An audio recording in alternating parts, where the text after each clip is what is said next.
বৈষম্য বিরোধী ছাত্র আন্দোলনের নেতৃত্বে যারা আছেন তারা প্রায় সবাই প্রাক্তন শিক্ষার্থী। তাদের অনেকেই পড়াশোনার পাট চুকিয়ে এখন ফুল টাইম রাজনীতিবিদ হয়ে ওঠার চেষ্টায় নেমেছেন। তাদের কথা আলাদা।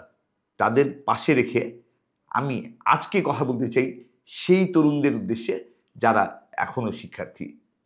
আমরা খুব উদ্বেগের সাথে লক্ষ্য করছি পড়াশোনার 12টা বেজে যাচ্ছে। বিশ্ববিদ্যালয়ে, কলেজ, স্কুল, বেশিরভাগ শিক্ষা প্রতিষ্ঠানে ঠিকমতো পড়াশোনা হচ্ছে না। পরীক্ষার্থীরা পরীক্ষার দিকে মনোযোগী হচ্ছে না। শিক্ষার্থীরা ক্লাস, পরীক্ষা কিংবা পড়াশোনায় যথেষ্ট মনোযোগী হচ্ছে না। এটা খুবই উদ্বেগের, খুবই চিন্তার। আমরা আশা করি এবং আমরা খুব আন্তরিকভাবে বলতে চাই যারা শিক্ষার্থী তারা প্লিজ পড়ার টেবিলে ফিরে যাও, নিজের পড়াশোনায় মনোযোগী হও। পড়াশোনার পাশাপাশি অন্য যা কিছুই করতে চাও সেটা করো, কিন্তু পড়াশোনাটা ঠিক রেখে করো। আমরা যারা বয়সে সিনিয়র এবং তোমরা যারা এখনও বয়সে তরুণ, যারা এখনও শিক্ষার্থী, তাদের সবার লক্ষ্য এক। জুলাই আগস্টের যে আন্দোলন, সেই আন্দোলনের লক্ষ্য এক। একটি সুন্দর বাংলাদেশ, একটি নতুন বাংলাদেশ। সেই বাংলাদেশ কীভাবে গড়ে উঠবে? শিক্ষা, জ্ঞান, মেধা আর প্রজ্ঞার ভিত্তিতে একটা সভ্য সুন্দর জাতি হিসেবে আমরা গড়ে উঠব। আমরা একটা সুন্দর বাংলাদেশ গড়ে তুলব।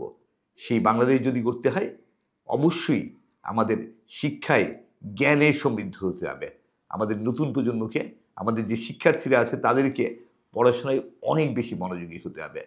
কিন্তু আমরা অত্যন্ত দুঃখের সাথে দেখছি জুলাই আগস্টের ছাত্র জনতার অভ্যুত্থানের পর থেকে যেভাবে আবার পড়াশোনার টেবিলে মনোযোগী হওয়া উচিত ছিল সেটা হচ্ছে না।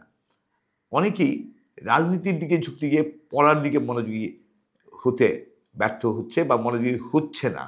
সেই ধরনের একটা সময়ে আমরা সবাইকে অনুরোধ করব পড়াশোনায় মনোযোগী হন। ছাত্র নেতৃত্বে যারা আছেন তারা নিঃসন্দেহে তারা তাদের শিক্ষা জীবন শেষ করে এখন বিভিন্ন রকম কাজ করবেন, করছেনও।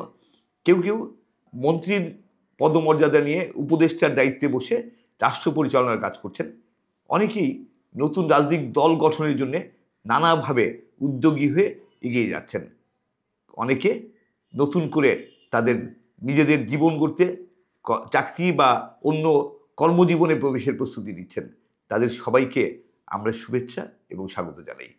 কিন্তু একই সাথে তাদের সবার প্রতি অনুরোধ যে তারা যেহেতু নেতৃত্বে আছেন, তাদের একটা বড় প্রভাব আছে শিক্ষার্থীদের উপরে।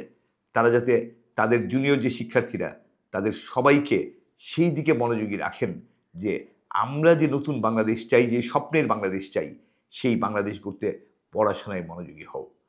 সবাইকে এই দিকটি বিশেষ করে খেয়াল রাখার জন্য অনুরোধ জানিয়ে আপাতত এখানেই শেষ করছি। ধন্যবাদ।